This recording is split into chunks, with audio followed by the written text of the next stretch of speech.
भावियों, पंच परमेष्ठी जो परम आराध्य हैं हमारे, उनमें से हमारे अभी नयनों के सम्मुख न तो अरहंत देव हैं और न ही सिद्ध भगवान का हम दर्शन कर सकते हैं, क्योंकि हमारे पास में पूर्ण ज्ञान ही नहीं है।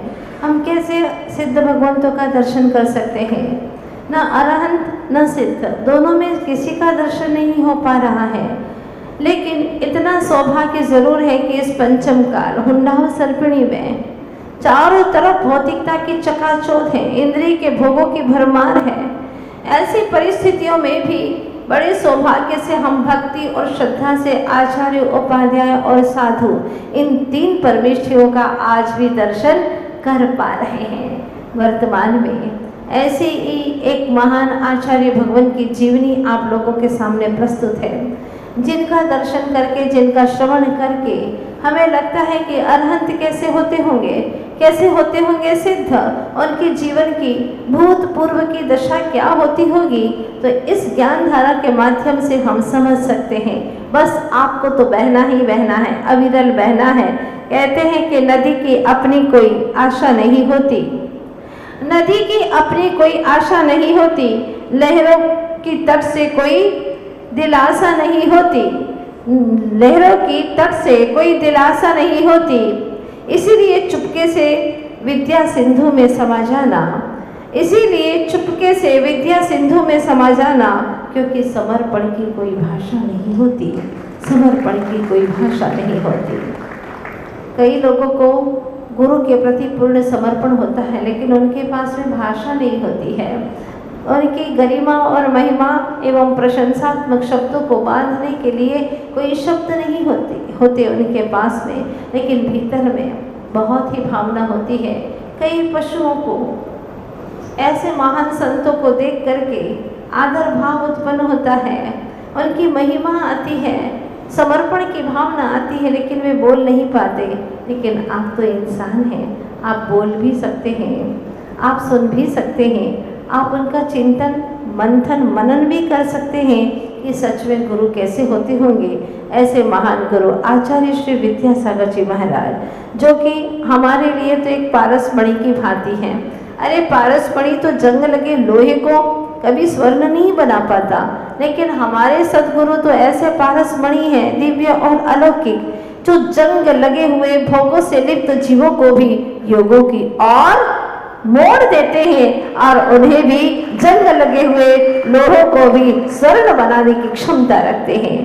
हाँ, एक ऐसे ही महान संत आचार्य गुरु श्री विद्यासागर जी महाराज के जीवन के बारे में, जब वह बालक गर्भ में थे तो कहते हैं, मानो ये कह रहे हैं और माँ को लगता है कि मुझे शीघ्र बाहर बुला लो, क्योंकि बाहर आए बिना भीतर जा नहीं पाऊंगा और आपके सपनों को साकार रूप दे नहीं पाऊंगा। वह जननी शिशु की परोक्ष वार्ता एक तान यानी एकाग्रता से सुन रही थी। तरह तरह की कल्पना के ताने बाने से उसके सुखद भविष्य को आनंद विभोर हो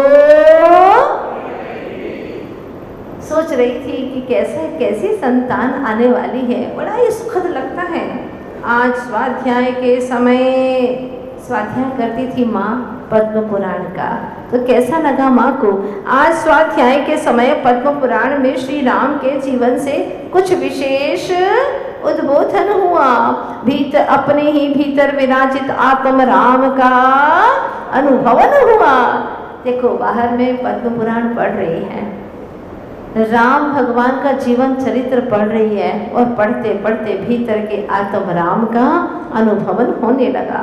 सच ही है, दुनिया से बात करने के लिए तो फोन की ज़रूरत होती है, दुनिया से बात करने के लिए तो फोन की ज़रूरत होती है, लेकिन प्रभु से बात करने के लिए मौन की ज़रूरत होती है। प्रभु से बात करने के लिए मौन की ज़रूरत होती है। फोन से बात करने पर तो बिल देना पड़ता है, फोन से बात करने पर तो बिल देना पड़ता है, पर प्रभु से, निज प्रभु से बात करने पर दिल देना पड़ता है, दिल देना पड़ता है।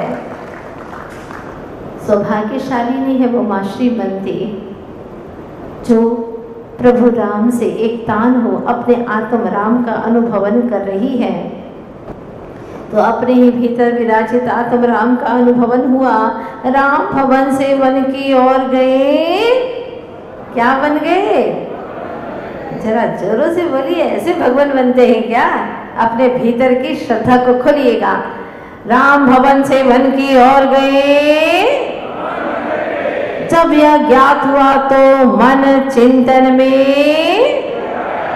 क्या चिंतन करती है माँ? अहो चेतना, तुम्हारा ऐसा शुभ अवसर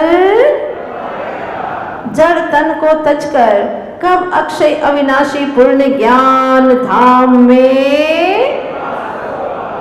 क्या सोचती हो माँ कि राम भवन से वन की ओर चल दिए तो भगवान हो गए?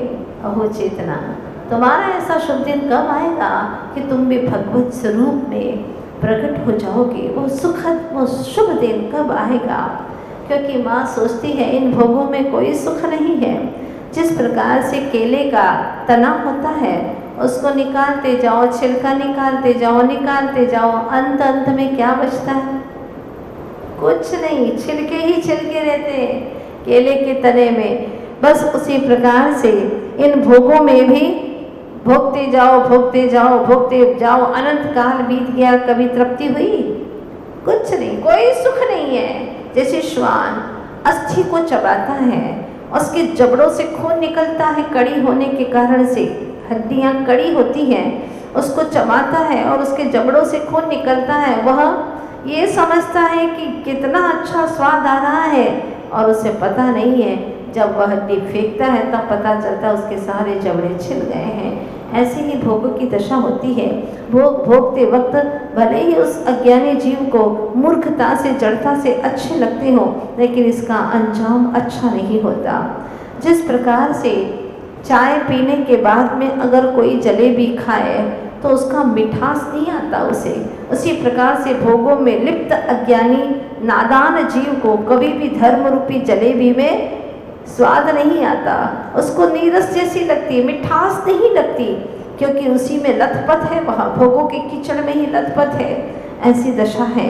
तो आचार्य देव कहते हैं, अहो आत्मन, अब तन में आत्मबुद्धि मत करो।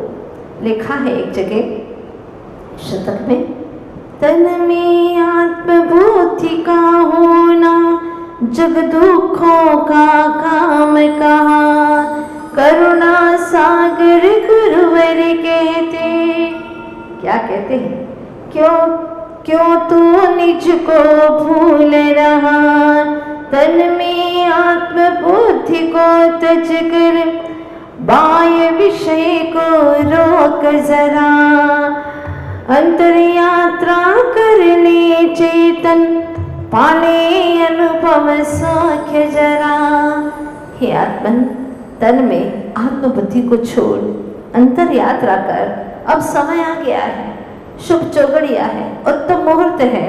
इस मुहूर्त में अगर अपना काम नहीं करेगा तो कब करेगा? माँ श्रीमती मन ही मन विचार कर रही है। सर हृदय हुआ यह चिंतन, खाली ऊपरी तौर पर नहीं, अंतर मन से। सजन हुआए गौर वर्ण का मुखमंडल लाल लाल गुलाब सी आभाले, और अंतर की विशुद्धि से, चिंतन लब्धि से, मन की शांति से प्रभावित हो शरीर।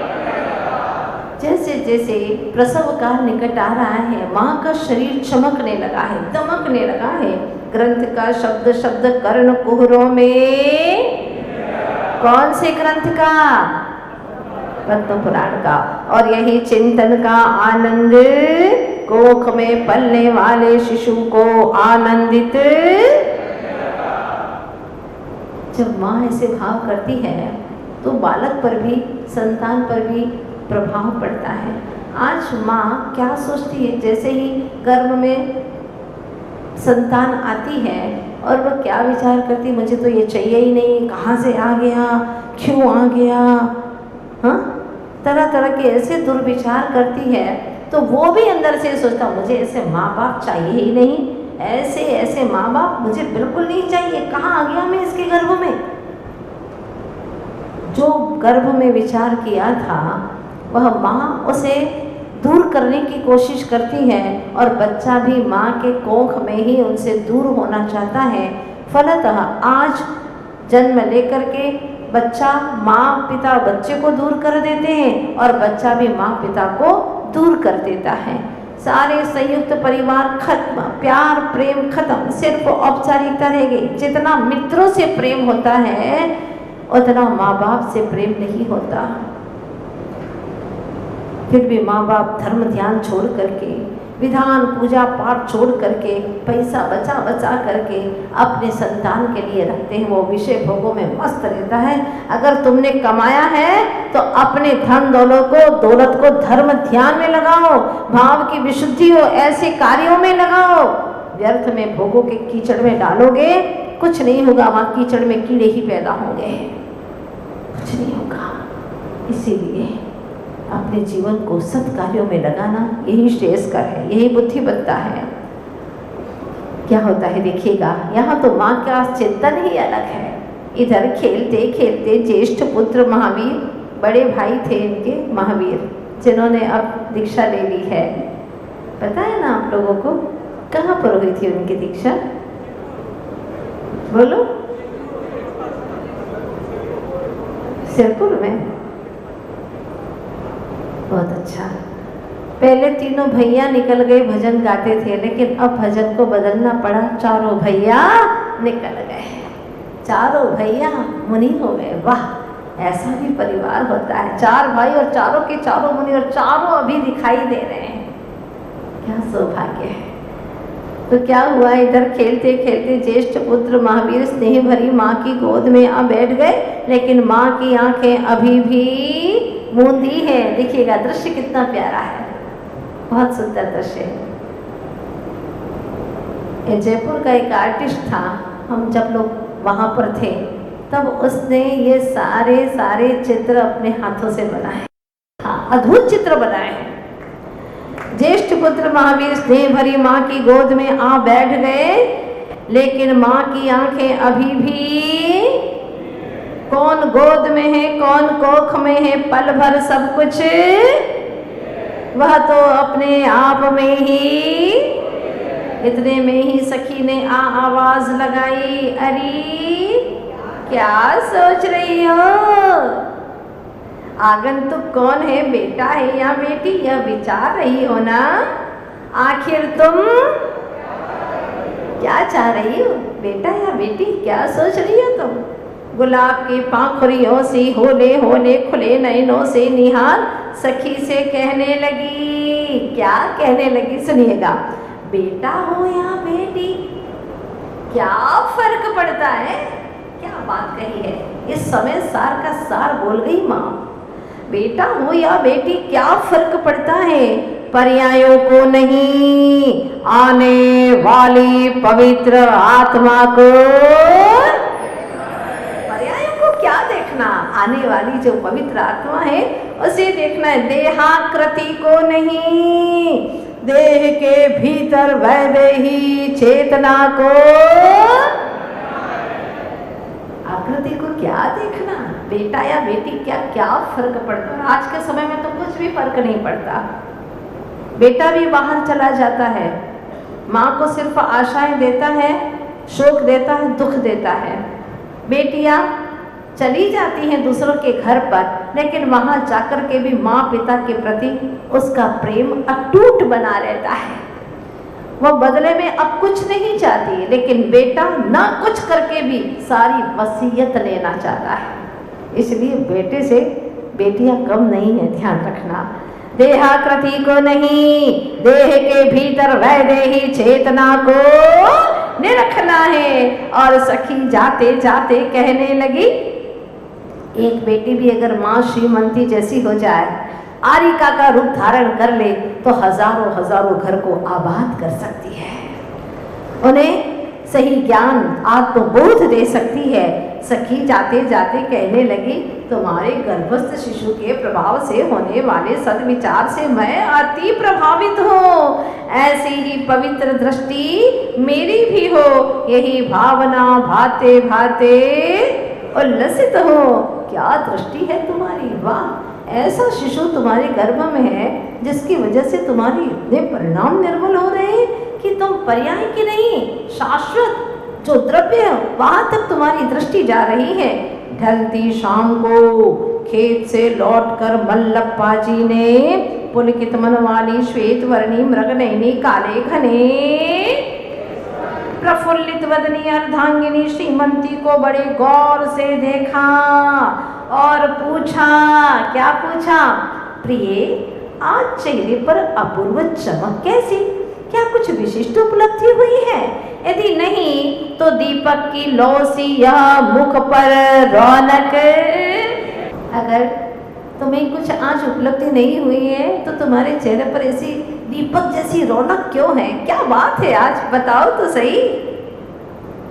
धन्य है वो माँ जो घर के सारे कार्य निपटा करके प्रभु का ध्यान करती, स्वाध्याय करती और अपने आत्मचिंतन में भी लीन रहती। ऐसी गृहिणी हो वो सदगृहिणी, तब कहीं विद्याधर जैसे बच्चों को जन्म दे सकती है। खुद आलसी है, प्रमादी है, नौकर चाकरों का हाथ का ही बना खाया दिन भर पड़ी रहती है, बेड रेस्ट करती है, धर्म का कोई संस्कार नहीं, पुराण पढ़ना नहीं, भगवान का दर्शन करना नहीं, जाप माला करना नहीं, दिन भर मोबाइल पर अंगुलियां चलती हैं। इतनी उंगलियां जाप पर चलती तो उद्धार हो जाता, लेकिन नहीं चलती। वो क्या अपने संतान को संस्कार देगी? पुराने लोग कहा करते थे कि 100 काम छोड़ स्नान कर लेना चाहिए, और आगे कहते 1000 काम छोड़ करके पहले भोजन कर लेना चाहिए, 1,00,000 काम छोड़ करके पहले दान का काम करना चाहिए, और करोड़ों काम छोड़ करके पहले ज्ञान का काम करना चाहिए। फिर कहते अरबों काम छोड़ करके पहले प्रभु का ध्यान करना चाहिए। वो करती थी वहां श्रीमती। और पूछा, आज खेत से लौटे मल्लप्पा जी ने पूछा, आज क्या बात है, विशेष रौनक है चेहरे पर? सुनते ही सहज भाव से मुखरित हुई, माँ जिनवाणी का ही यह अनंत उपकार है। किसका? माँ जिनवाणी का ही यह अनंत उपकार है। आज स्वाध्याय में मानो हुआ स्वयं से साक्षात्कार है, या यूं कहूँ यह आप ही की सन्निधि का क्या है? ये होती है सदगृहिणी, हमेशा अपने स्वामी को ही उच्च पद देती है। सब करता धरता आपकी वजह से सब कुछ हो रहा है। नहीं तो आज की पत्नियां, तनी तनी सी पत्नियां कहती हैं, देखो हम हैं जो सब कुछ कर रहे हैं, और कितना करेंगे, ज्यादा 2-4 किया तो चले जाएंगे यहाँ से। क्या जिंदगी है वहाँ? न शब्दावलियां में आदर सम्मान है, न उनकी क्रियाओं में आदर सम्मान है। आज की नारियों को ये शिक्षा की बहुत जरूरत है। पैसा जब से कमाने लग गई, प्रभु को भी छोड़ दिया, पति को भी, जो पहले परमेश्वर माना करती थी, पति परमेश्वर कहा करते थे, वो सब कुछ समाप्त हो गया। अब तो वो कहे बैठ जाओ तो बैठना पड़ता है, हाँ जैसा कहो वैसा चलो, नहीं तो धमकियां देती हैं। ये कोई पत्नियां है? ये सदगृहिणी है।